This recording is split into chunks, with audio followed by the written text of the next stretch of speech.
First tonight, new details coming into our newsroom on the District 9 election fraud investigation, now making national headlines. The Associated Press reports new affidavits released by North Carolina's election board allege exactly how absentee ballots were illegally collected from voters. The investigation focuses on Bladen and Robeson counties as well as the actions of McCrae Dowless. He was hired as a strategist by Republican candidate Mark Harris's campaign.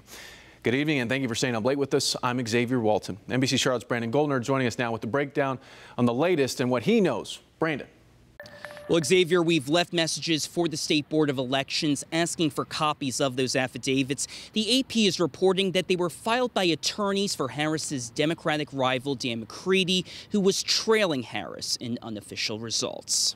According to the AP, the affidavits include allegations from a Bladenboro voter who says he gave a signed but otherwise blank mail-in absentee ballot directly to McCrae Dowless. The AP cites another voter who said in an affidavit she filled out her absentee ballot, which was then picked up by Dowless and a woman who was with him. It is illegal for anyone except a close relative or guardian to collect an individual's absentee ballot. In another development this week, the AP says a Harvard government professor released his analysis of absentee ballots in the two counties at the center of this investigation. He says both had, quote, extreme statistical outliers.